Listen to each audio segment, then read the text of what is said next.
No,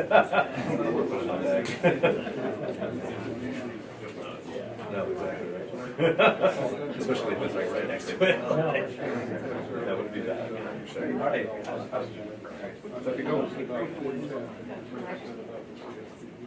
Waiting for feedback from Will and Jason and Rodriguera on there. I think that Jason was his response is nothing negative, so for the sake of we'll see.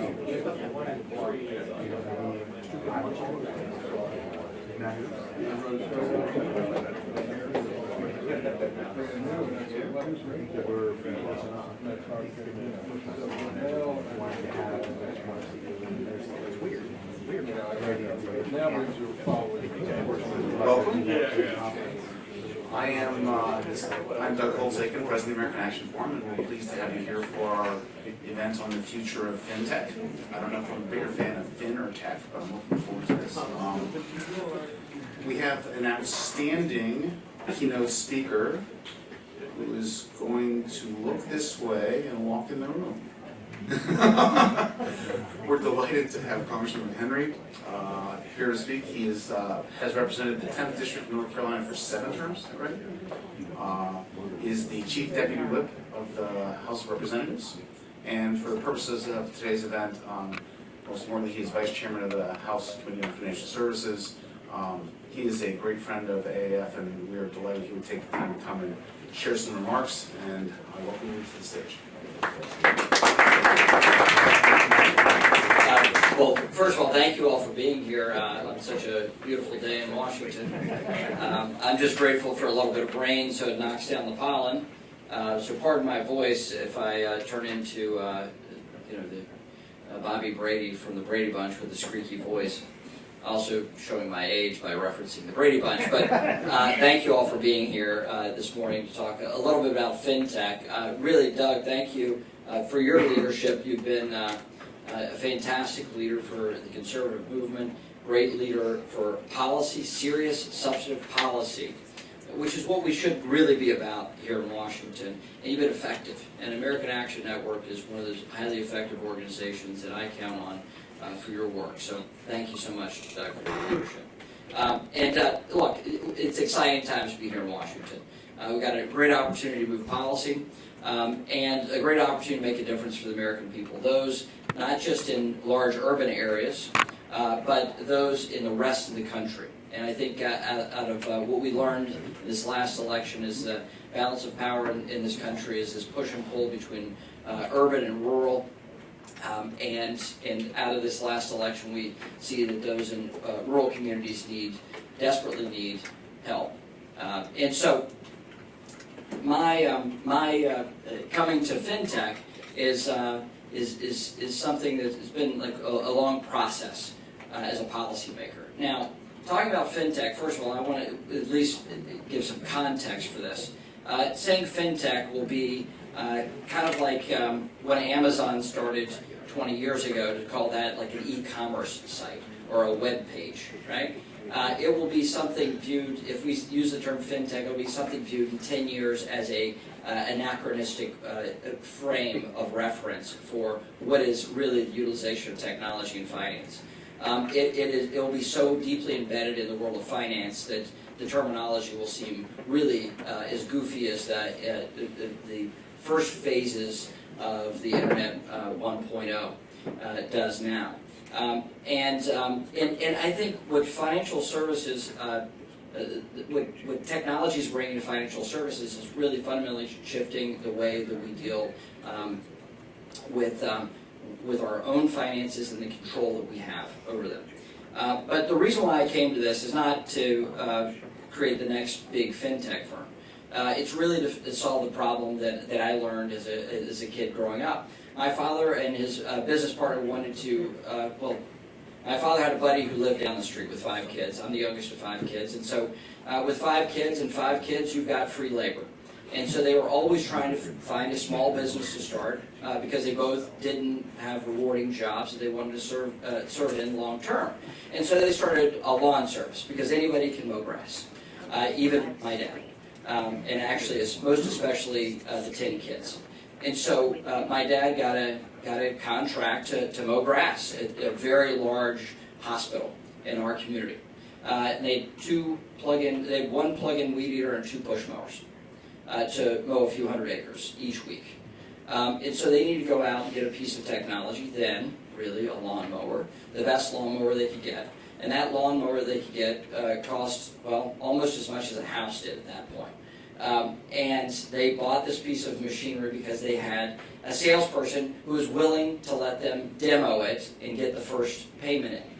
And once they got the first payment, they endorsed the check over, and they were in business. The second piece of equipment they got was a truck to put the lawnmower in. And the reason why they were able to get the truck, first of all, they had a relationship with the sales guy that they maintained for the next 30 years because that guy helped him start the business. The second piece of machinery was the truck, and the way they were able to purchase a truck was the greatest financial innovation of its time, the Fintech of its time, the master charge, right? So credit cards are still the greatest way for small businesses to get started because the speed, the ease, and everyone wants to talk about rate or cost, but the cost of access denied is so great that innovators will still take that risk, like my dad took the risk to start his business. Now, that lawn service did not change the world. It wasn't Oculus, it wasn't Facebook, it wasn't Google. But it did change my life, and it changed my family's life, and it changed my dad's business partner's family life as well. So that's the type of change that Fintech and enabling finance in small communities across the country, that's the opportunity that we have. Now, harnessing the power of big data and changing the regulatory mindset using this technology is something that we have to talk about today. Now, Fintech will enable us to use big data in a fundamentally different way. In the 1970s, we had this great innovation of credit scores. Today, it is what every financial service firm does to outsource their risk, is to utilize something that's really an ill-fitting product. But now we can actually understand more deeply the information behind the debt. That's the reason why we're seeing such great strides in innovation and disbursement of capital to small businesses, while at the same time consumer lending is not seeing the same innovation, is because of the requirement to utilize that credit score for protection purposes. Even though it's very good law behind the utilization of a credit score that really draws companies to use the credit score, it is not the best score to utilize to help those that are on the margins, especially those that are trying to take risk capital and put it to work. The other thing we have to look around is other regimes around the globe. Now, we are not the fintech capital of the world. If you want to see the utilization of big data at its best right now, you've got to go to Kenya. The power of this little device right here in Kenya is so much greater than it is here in the United States for one fundamental reason: regulation, law. And so we have to look more deeply at how we use big data and change our mindset about utilization of big data. Now, there are enormous regulatory challenges. So if you're in fintech and you want to make sure that you're complying with financial laws and regulations, where do you go? How do you access this? Now, there are great opportunities, there certainly are, but for startups, it is a really difficult question. And there is no simple answer for a one-stop shop. So there is so little clarity between regulators even about new technology, nor is there any motivation around regulators enabling new technology, because there is no directive under law to be tech forward, to be innovation forward. And so most regulators believe that, to coin a phrase from a great singer and musician, you want to kill it before it grows. So our whole federal regulatory footprint is so onerous, costly, and expensive that it's stifling innovation. And so that's before you even talk about a 50-state regime around financial services regulation. And and the complexity of not just dealing with Washington and our multiple regulators here, but also in the individual states, and the difficulty of complying with one state's law and at the same time complying with another state's law that is often at odds with one another. So I've learned the lesson, though, around regulation in financial services and in fintech. Is just 5 years ago in a month, the Jobs Act was signed into law and a Rose Garden signing ceremony. And one provision of the Jobs Act was something I was very proud to write at the time, and that was around investment crowdfunding. It was a 14-page of legislative text. Originally started as a 3-page legislative text in the House. We compromised and increased to 11 pages, and the Senate turned it into 14 pages. But the miracle of the Securities and Exchange Commission was after 4 years of writing regulation, they were able to turn that 14 pages of law into 700 pages of regulation. That is quite a miracle, right? It is almost a miracle of biblical proportions, right? And so if I want to turn water into wine, I actually would send it over to the Securities and Exchange Commission. They have that capacity. Actually turn wine into something else. But, so looking at this, we've got to be very specific about how we write law. And we have to make sure we're very specific about the folks that are sitting in those regulatory agencies and their willingness to look at innovation, their desire, their firm motivation to look at innovation. And so the reason why I think that's important is because America is falling behind. If you really want to listen to fintech innovation, it has a British accent. And the reason why it has a British accent is because the UK has been so tech forward, and they've insisted that they are innovative. And now, with Brexit going on, they have doubled and tripled down on their motivation to be tech forward, to be innovative, because they know they have to be in order to fight it out in this big world that we're in. And so, looking at all these opportunities around the globe and looking at the great innovation around the globe, I think we have to be very sensitive to the regulators that are sitting in these new regulators sitting in existing agencies, and make sure that this administration sends good nominees to the Hill to take those seats that have the right motivation. But we also have to change the law around which they operate. So I want to give you 3 examples of legislation that I think are important for fintech that I'm pushing. First, my motivation around legislation is that you have a discrete problem that is easy enough to understand, you can talk about it anywhere, and a discrete problem that is neither left nor right, right? It's not an ideological specific, it's about changing the way regulators operate, not a right-wing solution or a left-wing solution. And so around that, we have to really fix headaches that the regulatory agencies have created. So around that mindset, the IRS has a program by which those that are trying to verify income pay for a service to verify through the IRS that a taxpayer that is trying to be a customer to get some lending, that what they're stating to that firm is in fact true with their tax returns.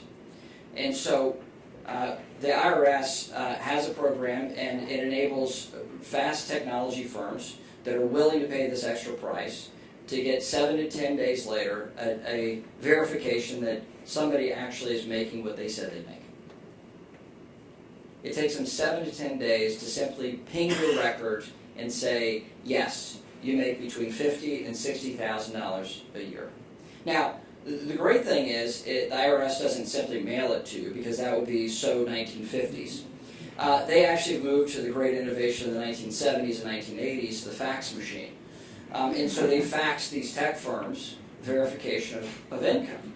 So we have a simple bill, and it's IRS Data Verification Act, which would simply say that the IRS would create a mechanism that would, in an instant, tell firms that are participating in this program, that are already vetted, that are already safe to participate in this, to verify within an instant income.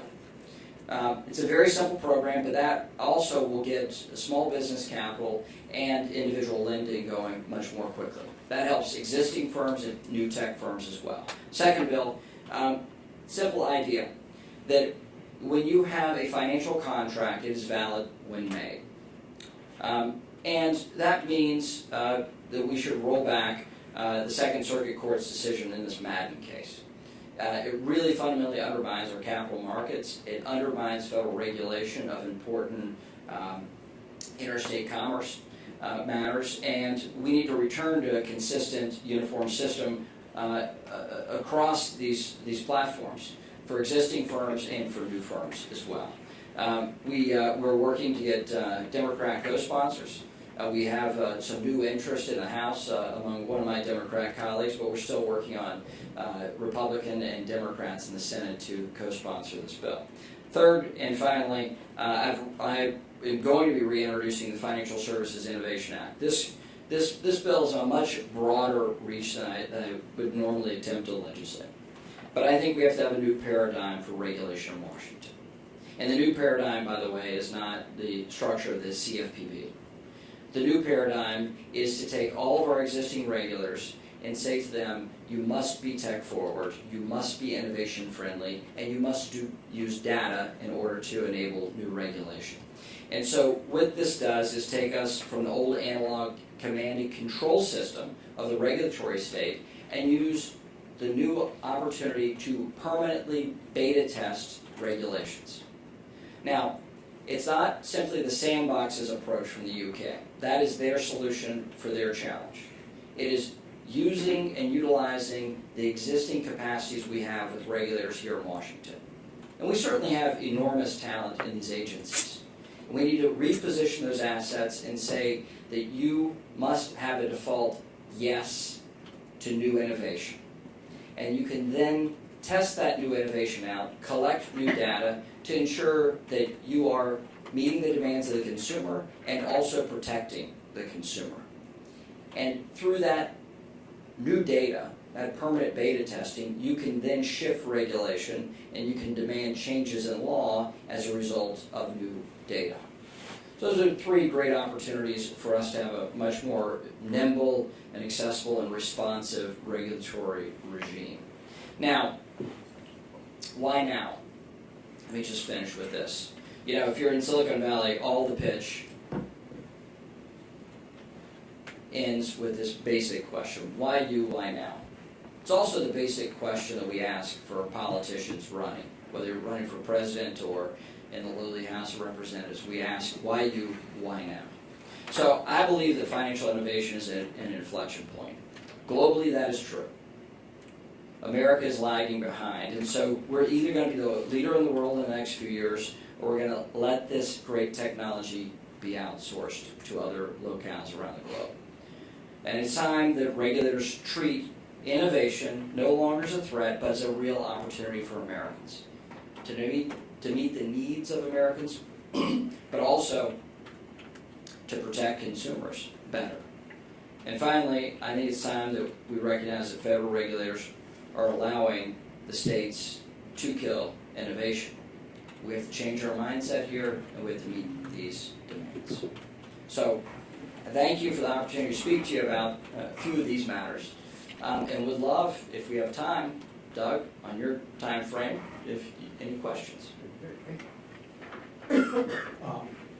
If you'd like to ask a question, raise your hand. We'll get a microphone to you. Please identify yourself and ask your question, form of question. We'll get a question mark then. Neil Rowland and McHenry. Regarding the Financial Services Innovation Act that you mentioned was reintroduced, any time frame, and will it contain any changes from the original act which was introduced? I introduced the original Financial Innovation Act in September of last year. Much more to have a discussion. Much more to have a discussion to get input from policymakers on the Hill and also off the Hill. I believe that we'll introduce that in the next 2 months. It will have significant changes and revisions because we've had a greater deal of consultation and input. And I'm hopeful that we can introduce this with wider support. Even bipartisan? That's the hope. I'm Alan Schlafer, Ward DC Innovation Summit. You mentioned the SEC and the mushrooming from the original 3 pages up to 700 pages of reg. Offerings are now occurring under what is called Reg A+, which is not a variety of Jamaican music from what I understand, but is to encourage fundraising up to $50 million in IPOs. So the question is, what has occurred in that crowdfunding space and under the SEC regulation with regard to both accredited investors and unaccredited investors, fundraising side and the investor side? Okay, so the idea of investment crowdfunding was that you create small dollar offerings with a cap, with an investor cap and a total raise cap, and that be a new permissive under securities law at the federal level, and that the issuing agency or the issuing entity of the company would be the one regulated, and the individual offerings would not be regulated like existing ones. The SEC has made that more costly than the cap makes viable. So what you've then seen, so if you have a cap of, if you're trying to raise $1 million, the existing regs under investment crowdfunding are really not appropriate. They're very expensive for that raise. If you look at raising $25 million, Reg A Plus becomes a much more viable option. Has lighter touch regulation. In fact, a $500,000 offering under investment crowdfunding would, and has greater clarity over the long run on how the SEC will deal with this and how investors will view it. And so you're seeing a shifting between these different regulated offerings. And it's really fascinating to see that the market is working and making these determinations for themselves. That is why, as a legislator, I'm still trying to fix the law and the regs around investment crowdfunding so that a $500,000 offering can be more affordable, or $1 million offering can be more affordable, and a more viable option for the marketplace. Could you raise your hand just so? Yeah, right here. Oh, yeah, sorry.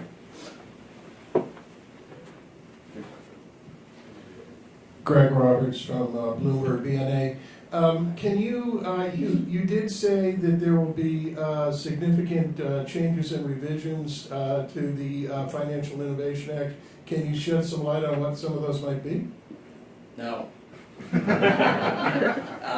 the reason is I'm still in active negotiation with the Senate Democrat on this, and I want to make sure that this is equal ownership.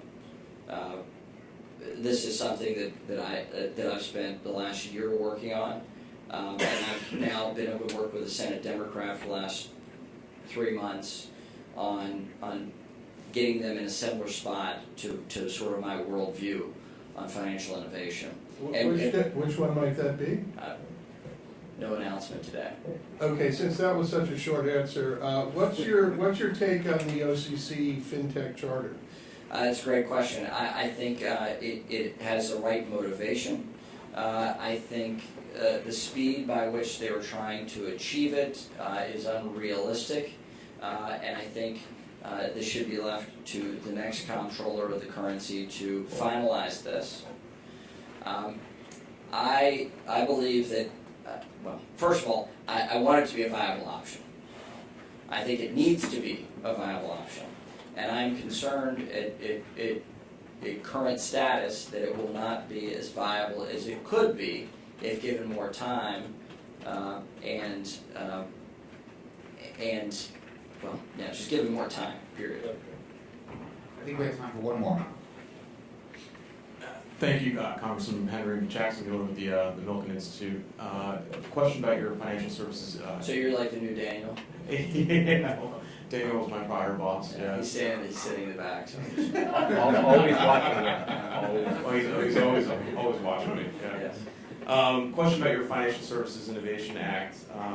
Based upon my reading of it, it creates 12 innovation offices at the various federal regulators.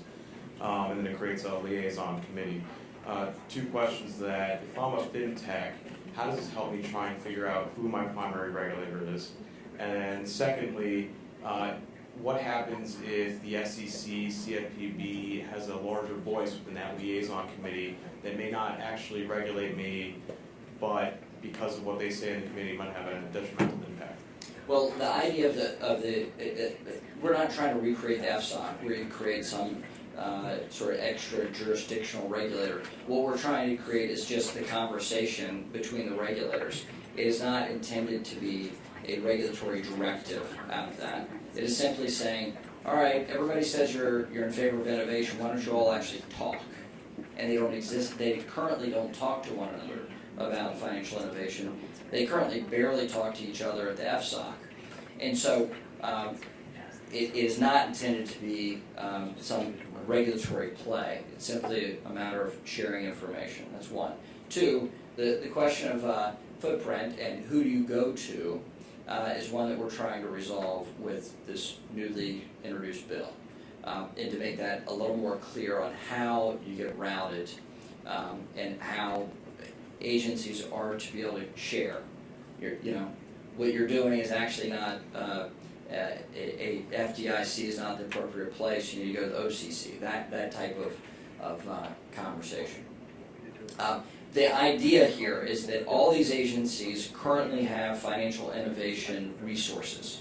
So you don't have to have a new set of funds. You don't have to have new hires. You just have to have a demand in law that they have innovation offices, that they make clear what that innovation office, who is in that innovation office, make it very clear to those that want to get information from that agency who they go to. And they currently don't have that in any way, shape, or form. So great opportunities around innovation. Really do appreciate you all being here for this conversation and great questions. And enjoy the panel. Please join me in thanking Congressman.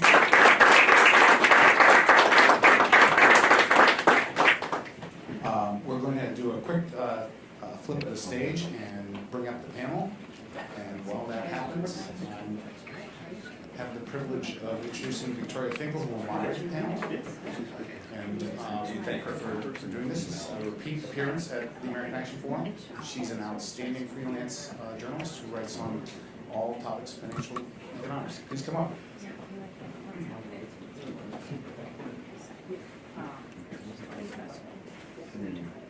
Message comes in the back, you just have to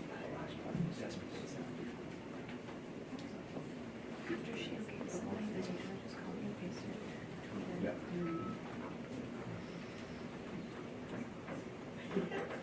I'll take the token millennial kids.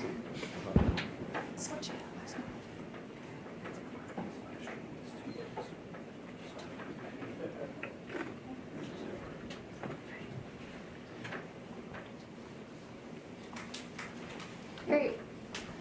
Well, thanks so much, Doug, and great to be here. Thanks so much for joining us. I'll start with introducing our panelists. Directly to the left of me, we have Jackson Mueller. Jackson is an associate director at the Milken Institute's Center for Financial Markets, where he focuses on fintech and other issues. He previously worked on policy at the Securities Industry and Financial Markets Association, also known as SIFMA. Next, we have Sergio Rodriguera. Sergio oversees strategic initiatives at the Credit Junction and serves as a member on the Department of Commerce's Trade Advisory Committee. He previously worked on staff in the House and at the Treasury Department. And last but certainly not least, we have Richard Neiman. Richard is head of regulatory and government affairs at Lending Club. He has over 30 years of experience in financial services on the business and regulatory side, including at PricewaterhouseCoopers, Citibank, and the OCC. He also served as superintendent of banks for the state of New York.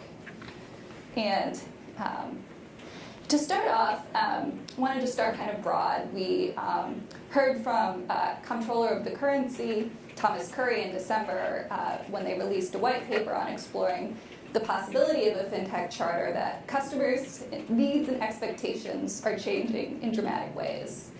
How do you see customer demand in finance evolving, and is fintech meeting that demand? Jackson, do you want to start? Sure. So, as the again as the token millennial here, I was brought up on the Oregon Trail in the early emergence of the internet and beyond its potential to its actual the various realities of it. So my generation has always been involved in some sort of way with technology, either the internet and then which eventually became use of the smartphone technology. So, for us, speaking on behalf of myself, but hopefully for the rest of my generation, it's speed, automation, transparency, and efficiency is what we really look for, and fintech happens to provide a lot of those solutions, and that's why I think you've seen the 75 or 80 million of us that are now entering the workforce or are just about to graduate, take up fintech and are actually very interested in the various applications of fintech, because fintech can respond in a much quicker way than the traditional financial services can. I was just going to say, customer demand, like Jackson mentioned, has definitely changed. The phones, everybody wants everything faster, right? So when I engage with multinationals, companies, individuals, everybody's looking to get whatever they're buying, faster, and just delivery of services faster. So that clearly is, been a big change over the last 15, 20 years. But I would point to data and how innovators, technology companies, and not necessarily just in Silicon Valley. The Congressman mentioned that DC is not a fintech hub, but clearly by the folks in this room, there's a lot of stakeholders who are interested in how regulators address the issue.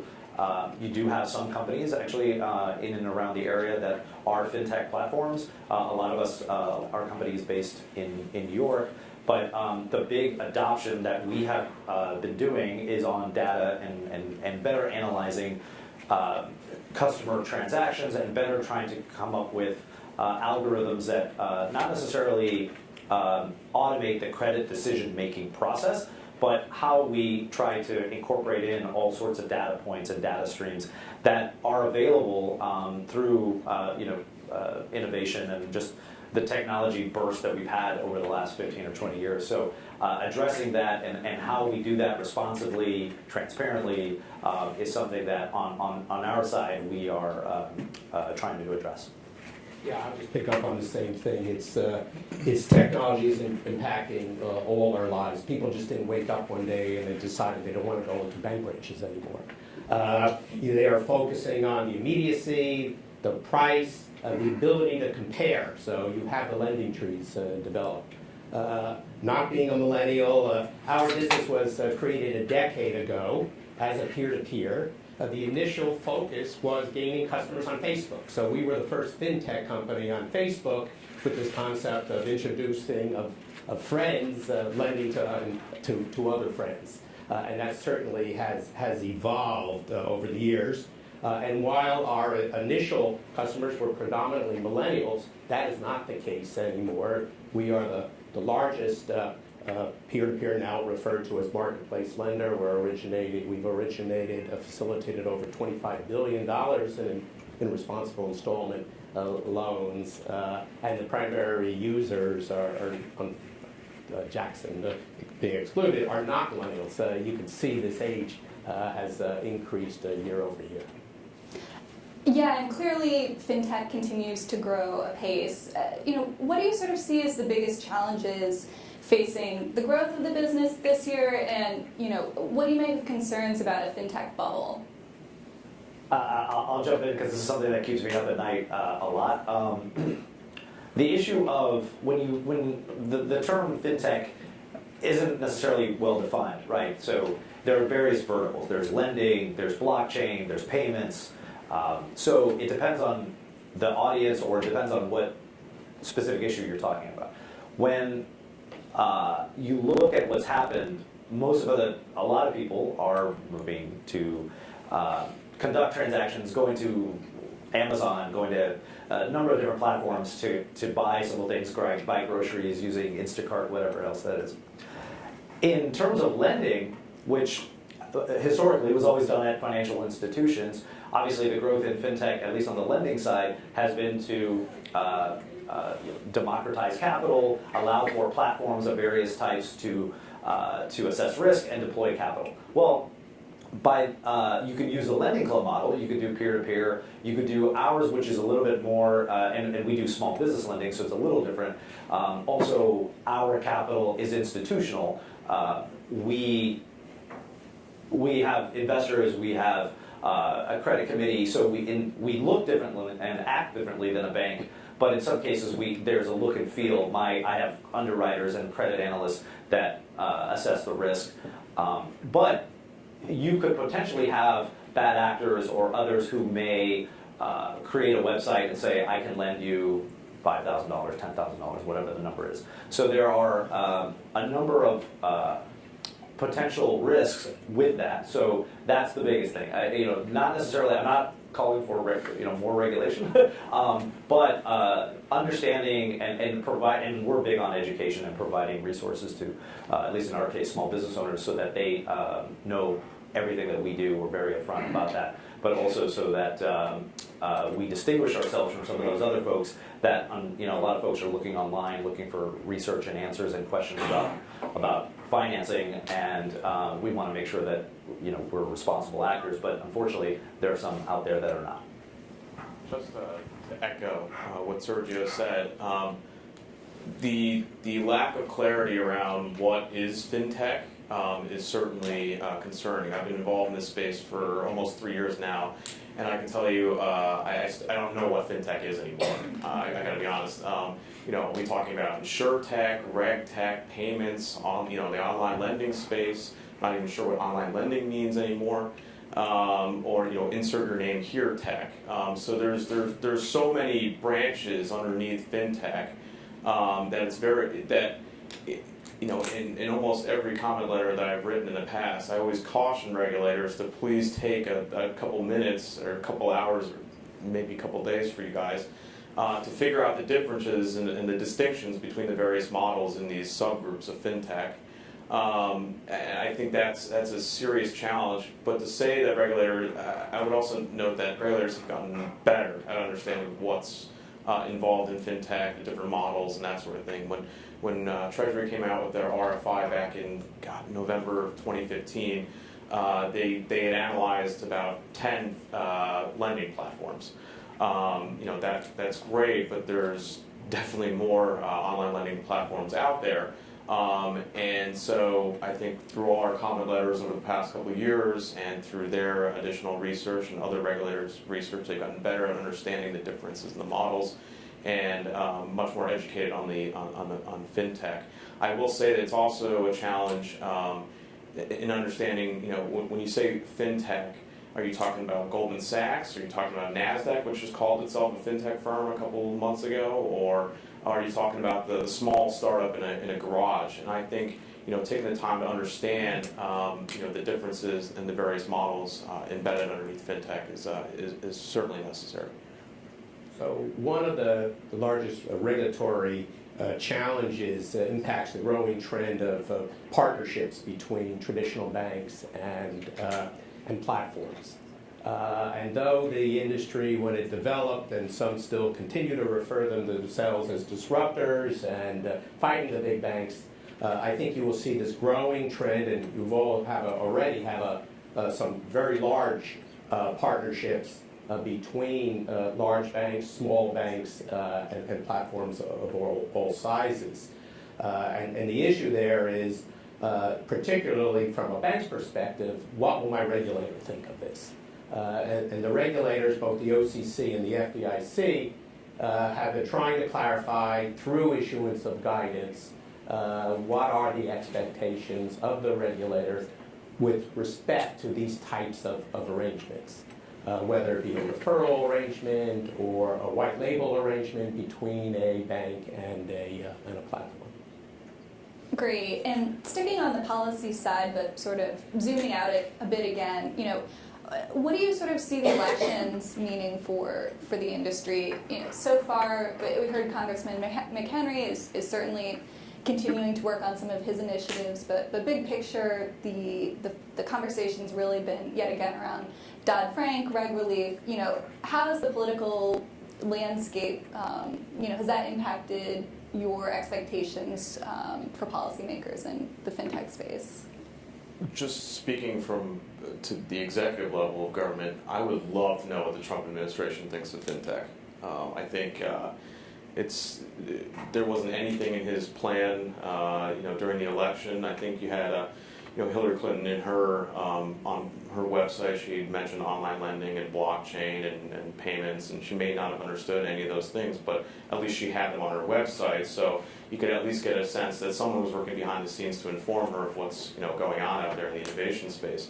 I have absolutely no idea what the Trump administration's stance is to fintech, and maybe you guys can shed some more light on that. But the closest thing I heard was one, the creation of the Office of Innovation with Jared Kushner, but I don't understand exactly where that's going to go.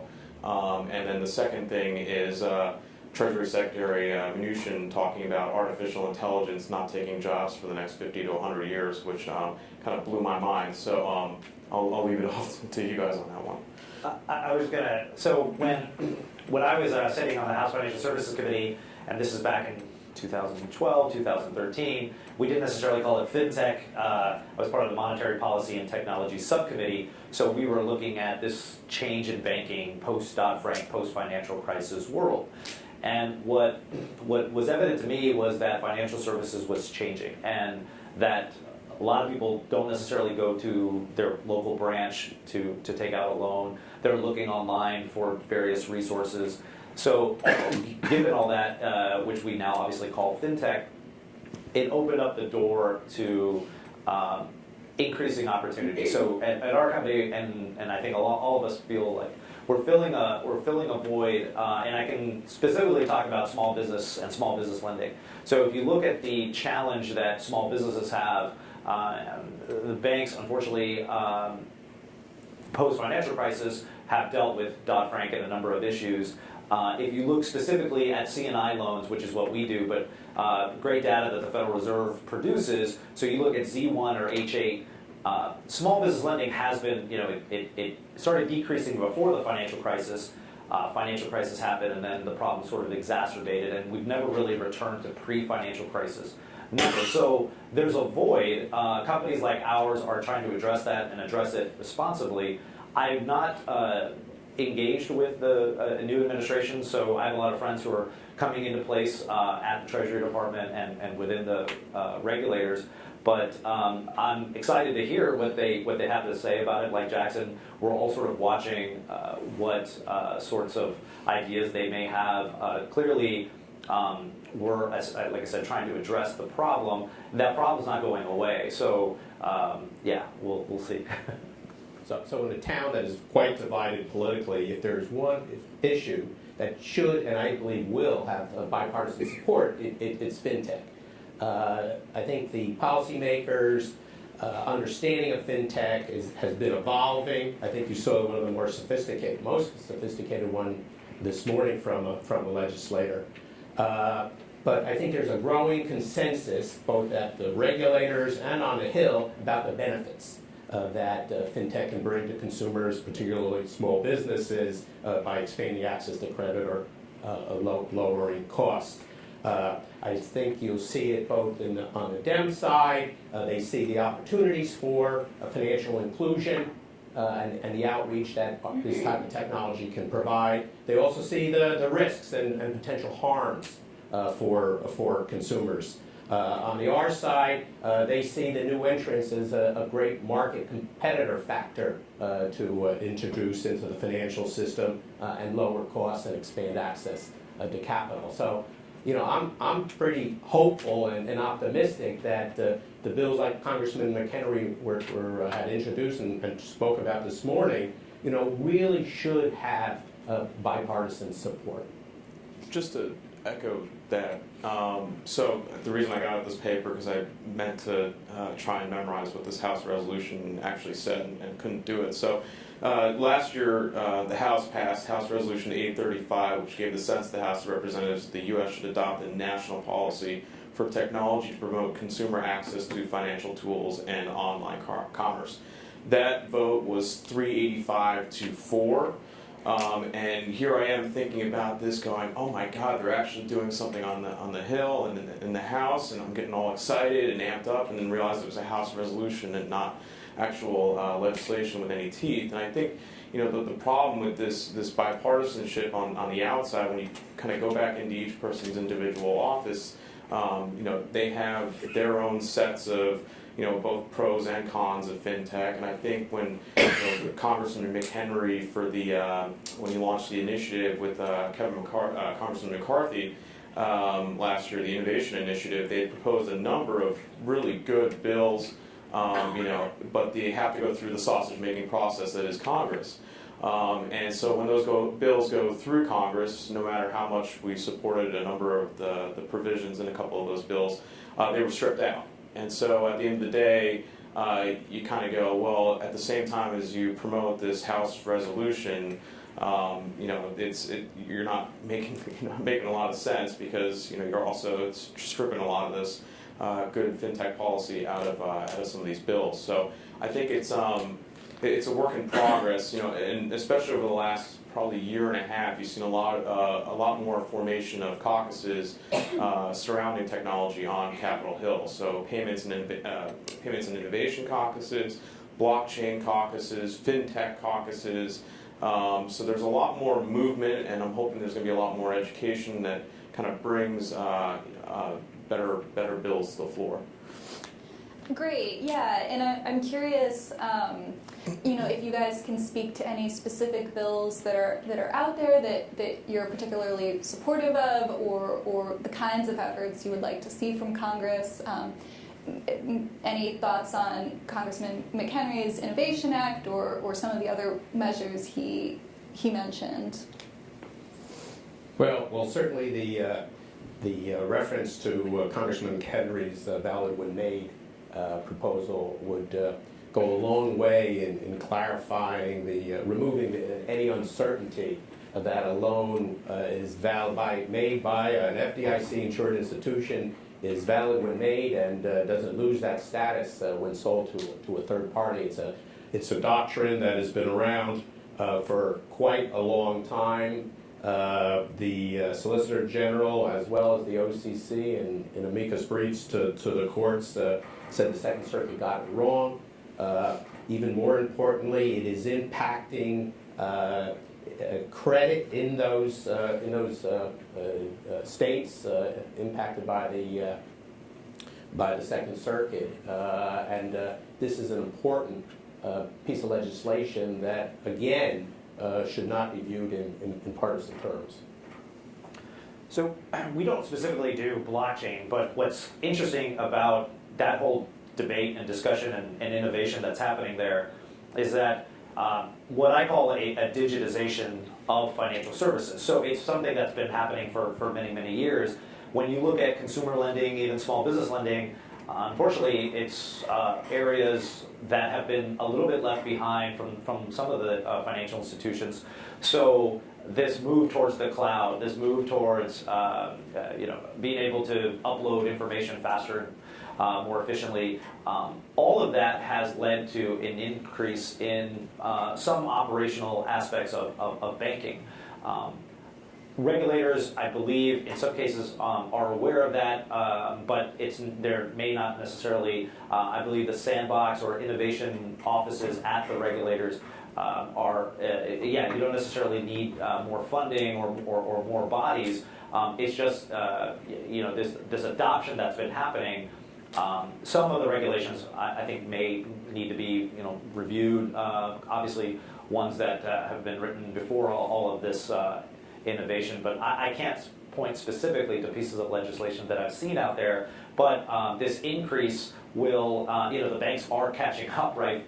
Fintech companies like Lending Club, like ourselves and others, who, our technology is not necessarily on the front end, right? We're not vetting clients, small businesses in our case, we're not vetting them faster. What we're doing is addressing a lot of the back end operations. So we're automating a lot of the credit and collateral monitoring when it comes to a small business loan. A lot of that's labor intensive, a lot of that is paper based. So we've been able to integrate different platforms, different accounting software, financial pieces of information that's now digital. So it's, again, this is all sort of happening all at a great time. So, yeah, as far as legislation, couldn't really tell you. I think anything that helps out the IRS automate its systems, whether through APIs or some other means, the more information that gets out there to fintechs, whether that be wealth managers, whether it be online lenders, that sort of thing. I think the IRS can play a critical role in providing people with better credit on better terms, and provided that information can get out in a responsible way through an API type of structure. So anything that really helps out automate those processes. Great. And moving to think about sort of the current regulatory structure for fintechs, how would you characterize sort of the current state of oversight that fintech businesses face? And I'm wondering if you could talk about that through the lens of sort of three concerns I hear from folks a fair amount: safety and soundness, consumer protection, and financial inclusion. Are the rules in place enough to ensure, to meet some of those concerns? All right, so you have two primary regulatory models in the fintech lending space. Let's talk about that. One is a direct lending through state licenses, going state by state, subjecting yourself to the regime of a licensing regime, registering your people, conforming and developing a system that adapts to the different licensing, usury rates, fees, and rules of each state. Many platforms operate through that platform.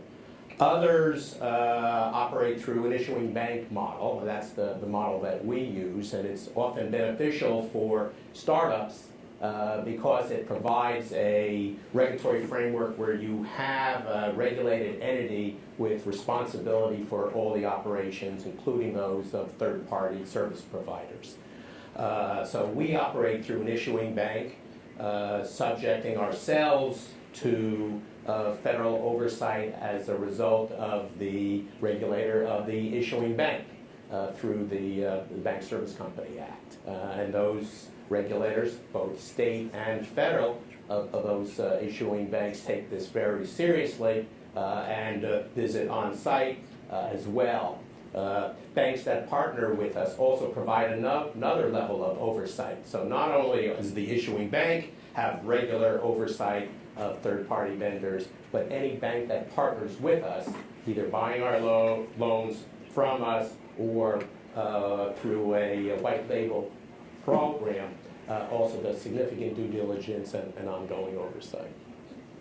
Would you say that, not to take away your questions, but would you say that the third-party lender guidance that came out from the FDIC last year, was that a validation of the bank partnership? Well, that's how we certainly looked at it, and I think banks looked at it as well, and I think it would be important for them to finalize that to ensure that that is the position of the Fed. I think both the OCC and the FDIC could go further in affirming the existing issuing bank model, and I think you saw that in the OCC's release, where they talked about this would be a third option, but doesn't take away from the fact that these other two models, regulatory models, have significant levels of either state and or federal oversight. I would just say, just speaking on the state level, they bring up a lot on their NMLS system, their National Multi-State Licensing System. Please let me know if I got that wrong. Yeah, quite an acronym. But I would say that I think at this point 35 states only use that system, and it only, and correct me if I'm wrong, but it only sets a floor, right? It's not a ceiling. So, if states license you through the NMLS system, they could still ask you additional questions or requirements on top of what you're supposed to feed into the system. So the question, I just don't understand. It's almost like a comment out to me, is how the NMLS system sounds. So that system was set up for mortgage licensing. Right. Being a former state regulator from a progressive state, I very well understand the priorities of state supervision, particularly around protecting consumers. I think in this area, I would have taken, the states have taken a very aggressive stand in opposition of the OCC charter, and maybe that's somewhat predictable. But I think probably a more forward-thinking and productive approach would be to think about how the states should be responding to fintech, whether it be their own fintech charter, whether it be more uniform laws across the nation to provide the environment for platforms to offer a nationwide product, not going state by state. Whether it's expanding the use of the NMLS system to a broader, more efficient, effective state licensing system, so that you're applying once as opposed to 50 different times. So I think there's a lot that the states, a home host passporting.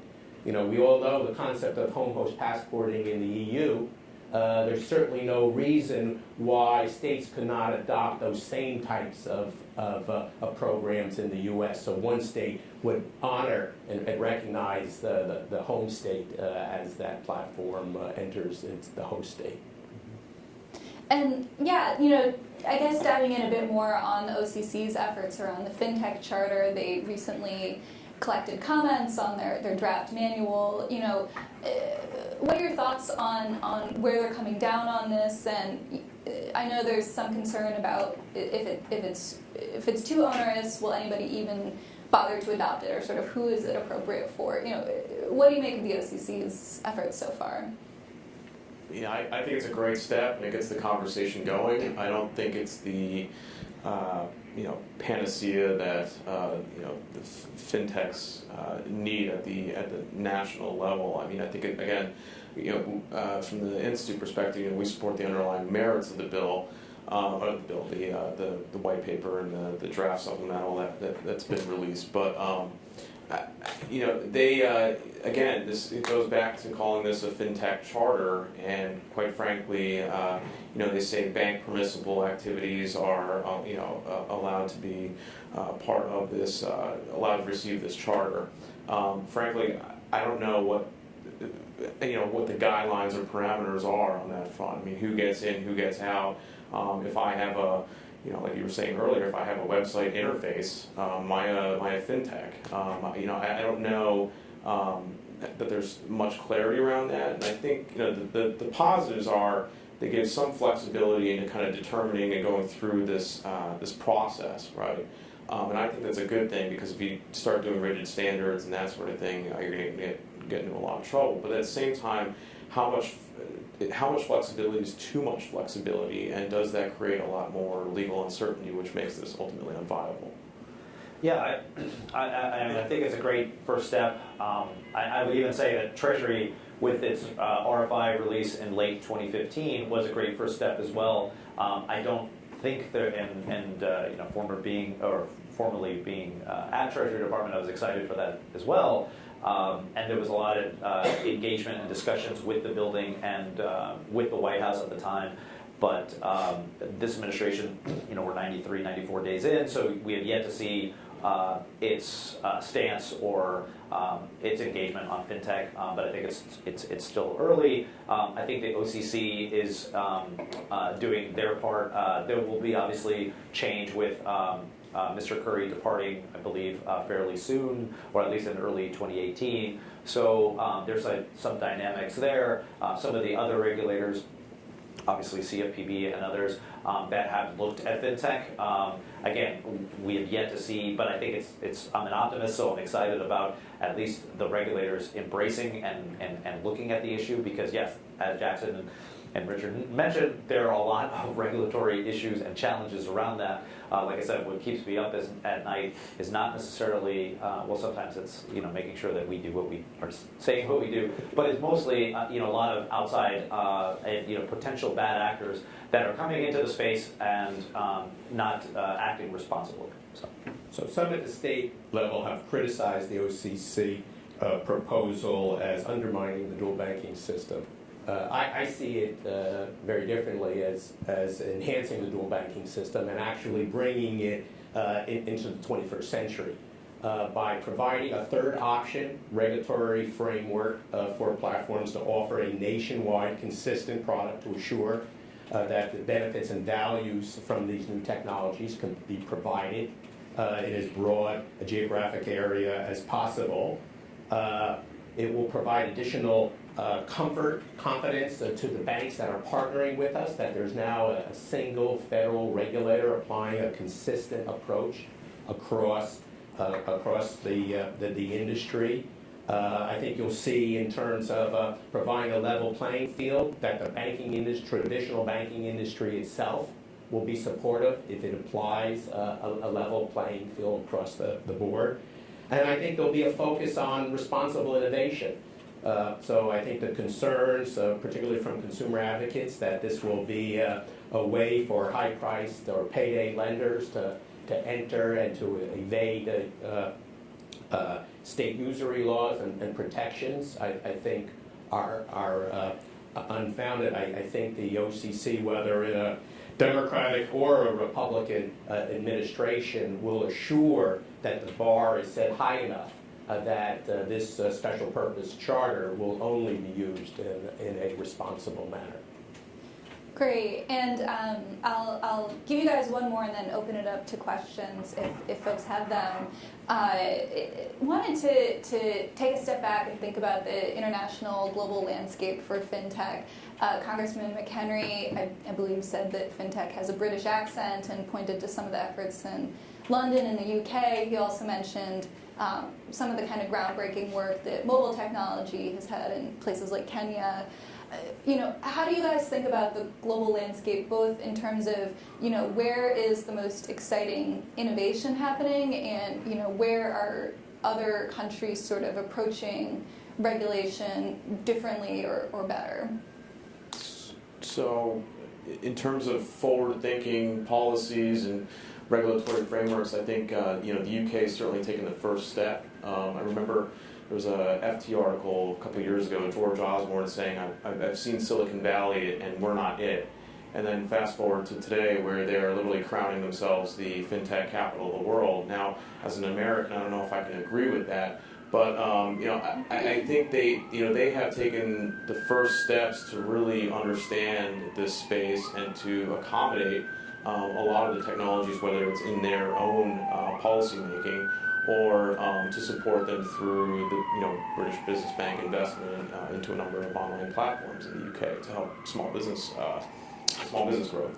I think as the U.S. we've always the Federal Reserve has been involved in the payment space and for a while now, and I think you've seen a lot of the regulators become more activated and animated in this space. But I would say in terms of actual forward-thinking regulatory policies, that it shifted from the UK as being the first one, and now it's moving to the east, Asia Pacific region in particular, Singapore, Hong Kong, Indonesia, Malaysia, you name the country, they're probably doing something. And now it's actually shifting back more to Europe in part because of Brexit, and also the European Union legislation. So looking at what France is doing, Germany's doing, some of the Nordic countries are very involved, especially in payments. And now it's actually shifting even further down to Latin America.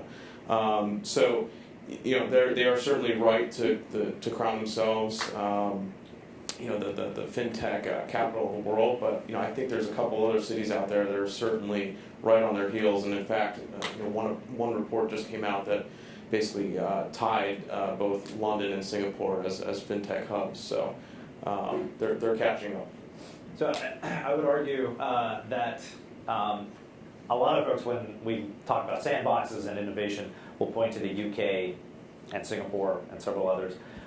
My negative response, usually I'm an optimist, but my negative response to that is that we are not the UK and we are not Singapore, right? When you look at the UK, you basically have 4 or 5 large banks.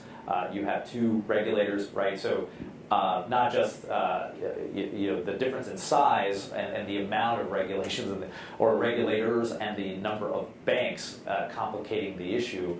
I think it's a little easier, but I do give the UK credit. They were the first to look at fintech and try to adopt and the banks reaching out to technology companies to alleviate some of these challenges.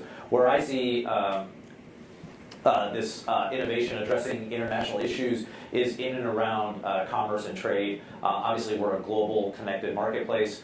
Folks are using platforms, Amazon and others, to buy and sell goods and services across the world. The challenge that lenders and banks have always had is when a buyer is overseas, it's ensuring that the seller's going to get paid. So the issue in and around foreign receivables and securing foreign letters of credit, those are all issues that part of my advisory work at the Department of Commerce is looking at, and how do we help small, medium-sized exporters sell goods overseas, and how can fintech address some of these issues? So it's still in the early stages, but I believe that will the solutions that we're providing and coming up with, and fintech is definitely a part of it, will help expand and help actually with a lot of the growth that you're seeing in these small manufacturers and suppliers. So while Lending Club is no overseas and international operation, only focused at the moment in the U.S., it's an area that I have certainly a lot of interest in, both as the former banking superintendent with a large foreign portfolio of institutions subject to supervision, but also had an opportunity last week to think a lot about this. Had an opportunity to speak to the Basel Committee on Bank Supervision's FinTech Task Force. Was meeting in San Francisco for 2 days and had a chance as one of a small group of FinTech firms to engage with them because they're there trying to understand what's happening in the U.S. and in other jurisdictions and what can they learn from each other. In sharing with them, I started out by saying, the different jurisdictions are at very different stages of not only the industry development, but also where the regulators and the laws are.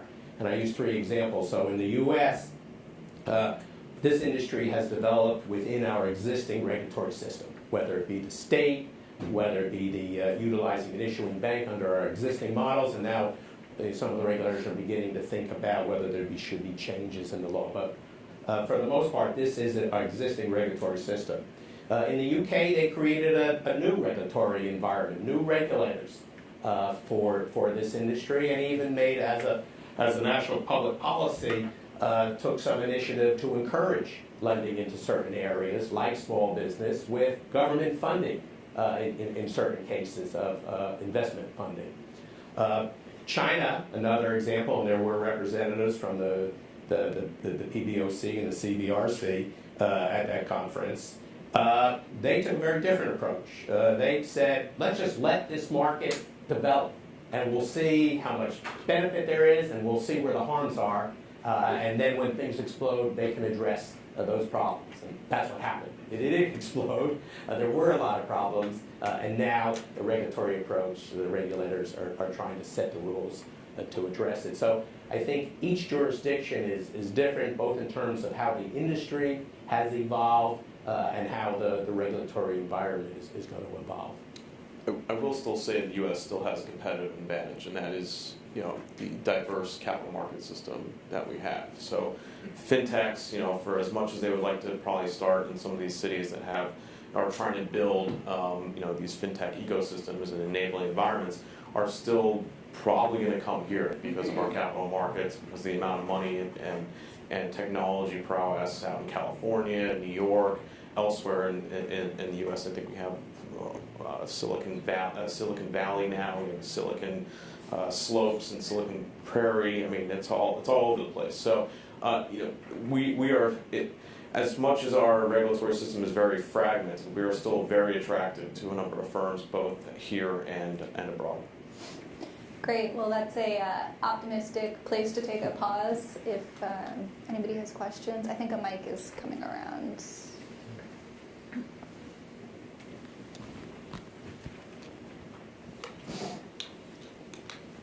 Hi, thank you. I'm Don with the Consumer Bankers Association. I'd be really interested to know.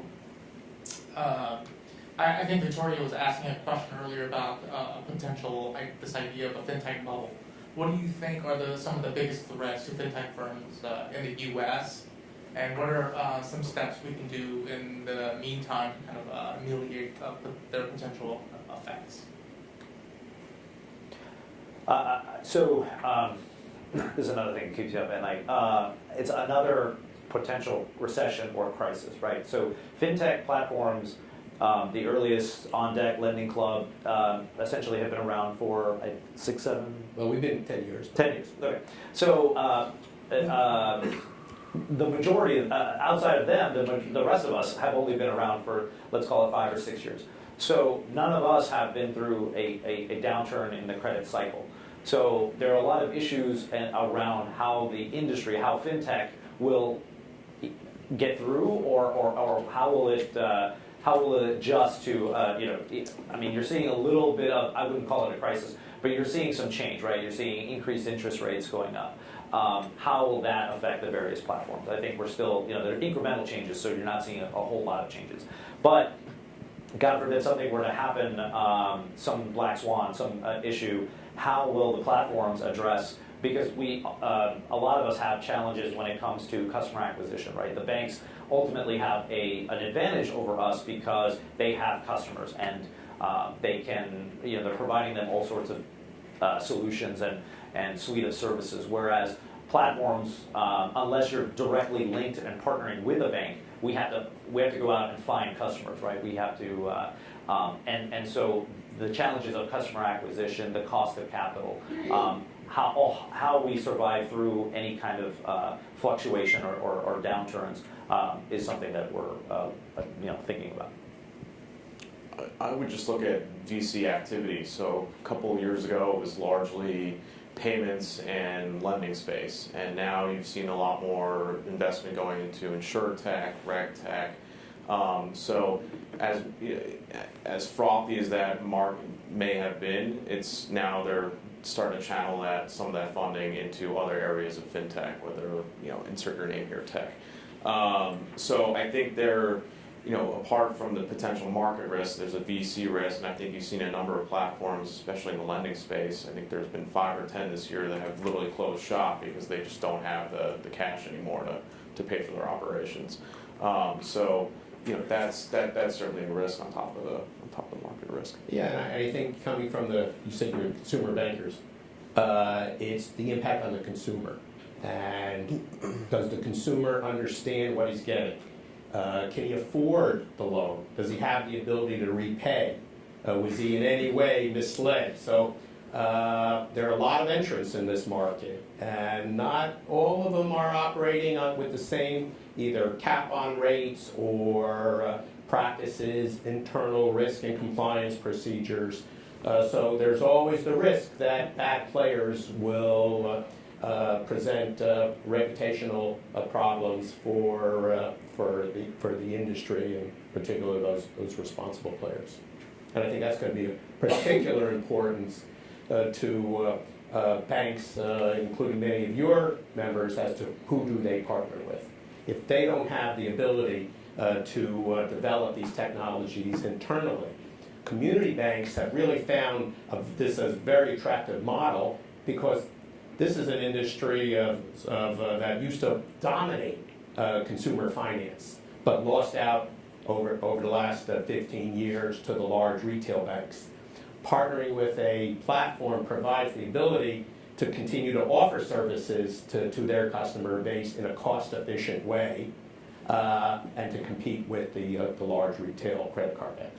Just to add on to that real quickly, so Accenture came out with a report about a year or two ago that talked about where VC investment is going in terms of competitive versus collaborative fintechs. And so it used to be about 10 years ago, 6 years ago, so 2010, it used to be about a 60-40 split for VC investment going into competitive fintechs, right? I mean, when I first started, it was here comes fintech, we're all going to start eating the banks, and we're going to become the new kind of financial services for the 21st century. That's changed, and as of 2015, that split has reversed. So now it's a 60-40 split in favor of more collaborative fintech investment.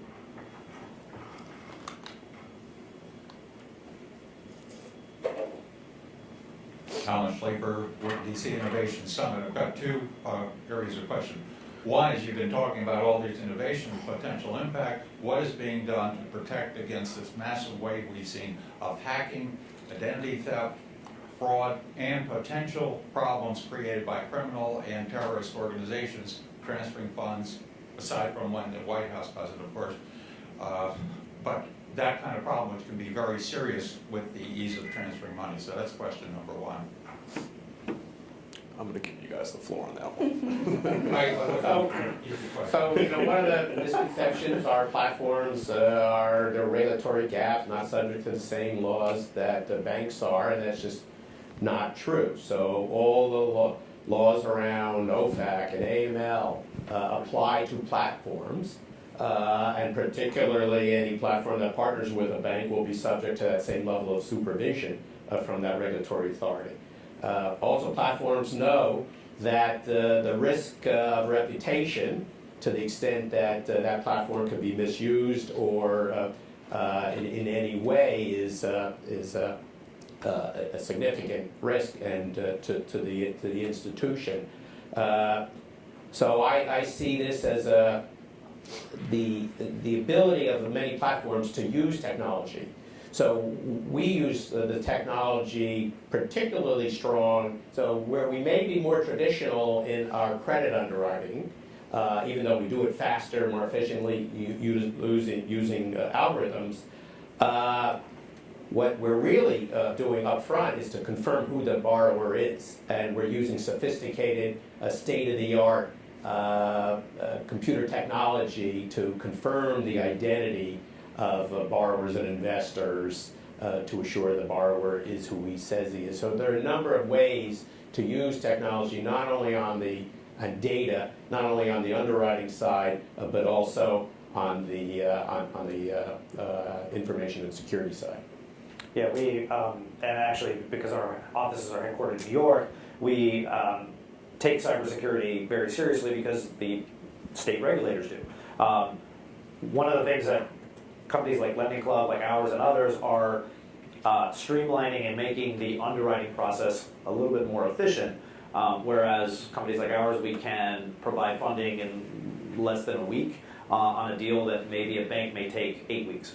But at the end of the day, it's risk and it's understanding credit. So companies like ours take that very seriously. So we're analyzing, there's almost like a manual and tech symbiotic relationship going on where if you look at our team, we've got young tech folks, but also some salty gray hair folks that have done credit and come out of the big banks who have 20, 30 years of experience, who've seen all sorts of every fraud that you could possibly imagine. Because at the end of the day, we have investors that we have to address or that we have to answer to. So the idea, again, we're trying to do things responsibly. Going back to the earlier point, there are others out there that are not, right? And those are the ones that hopefully through education, through collaboration, don't exist. My second question relates to some of the sub-markets for credit, which can be huge, like home mortgages, business loans, but also smaller but still huge markets, such as student lending, which the total now, as I understand it, of $1.3 trillion in student loan debt, increasing percentage of problems there, car loan debt, credit card debt. With the changing workplace, with robotics, artificial intelligence, machine learning affecting that, how do you see the interplay, for example, between fintech and edtech so that the people who are borrowing have a greater chance of repaying your loans? Yeah, it's one of my favorite topics. So we're in principally three lines of business. Installment lending, and majority of our borrowers there are using the borrowing to pay off a high-priced credit card. So they may be borrowing at 14% to pay off a 21% credit card. And in each of these cases, these examples I'll give you, they're addressing either a business conflict or a channel conflict for the big banks. So big bank is not incentivized to go offer an installment loan to pay off their high-priced credit card, which is not risk-based priced. That would only cannibalize their very rich offering of revenue there. Second product, it would be in the small business area where banks just, and Sergio can speak to this as well, where it's just too expensive for banks to underwrite loans of $100,000 or less. So they'll focus on the much larger loans. And then third, product offering, our most recent, is an auto refi. And this is an area where banks allow the dealers to put on markups, sometimes in issues around in a discriminatory way. And the banks themselves have no interest in shaking that relationship, upsetting that relationship they have with dealers by offering auto refi. So we can risk price a product and save the borrower 3-4 percentage points in that auto loan. So I think in each of these areas, and then you could look all the other ones you mentioned. I often use a slide that was prepared demonstrating. This is a slide of the Wells Fargo homepage, and it shows the offerings, the various Wells Fargo offerings in banking and lending and credit and small business and college finance and wealth management and payroll and mortgages and money transfer.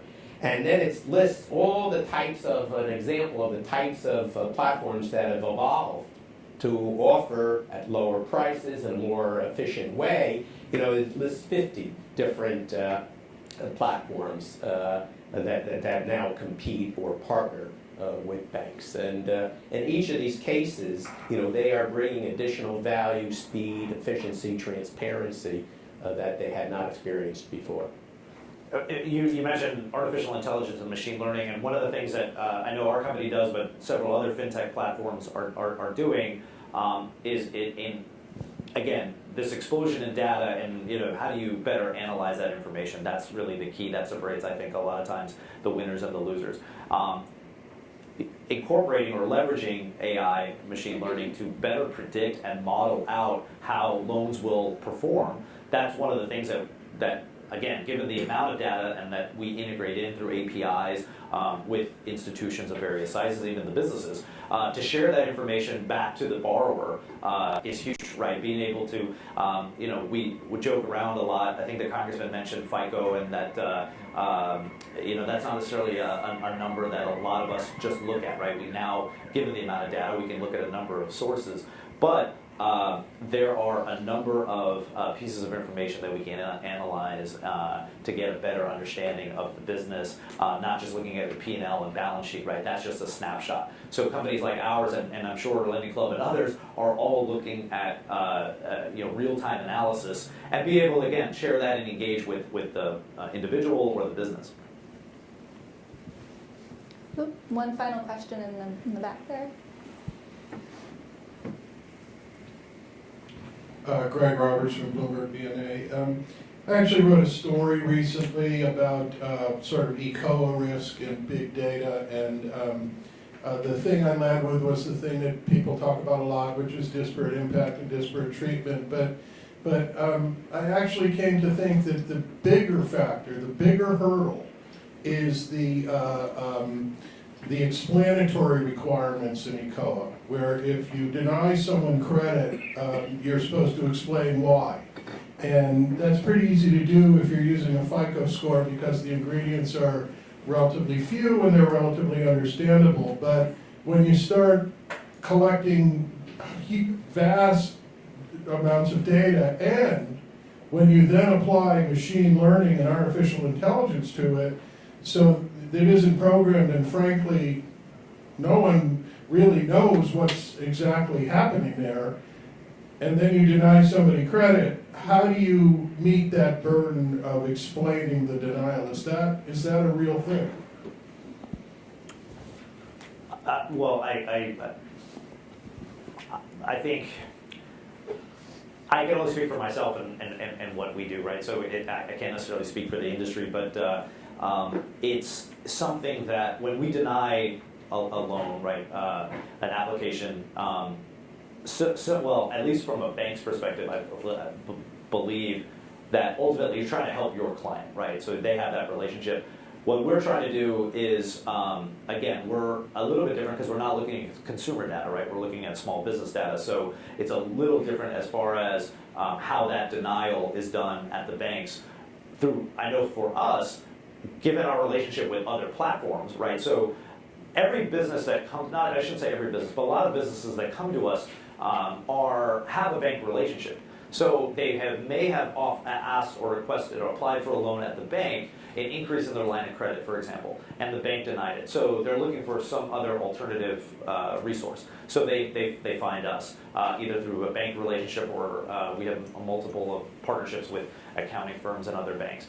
So if we unfortunately have to deny the loan, what we try to do is at least point them in the right direction, right? We have other platforms that we work with that we say, well, try Fundera or try, another fintech platform that may be able to help out. It's not a process or it's not an automated system. We know that if they're coming to us, they're looking for a resource, and obviously we can't help everybody. Not every business, right? We're in the game of risk. But so I wish I could give you a standardized, this is how we do things, but we're still a startup, so we're working through that process and trying to find other responsible places to send them. Great. Well, we'll end there. Thank you so much to our panelists. Thank you.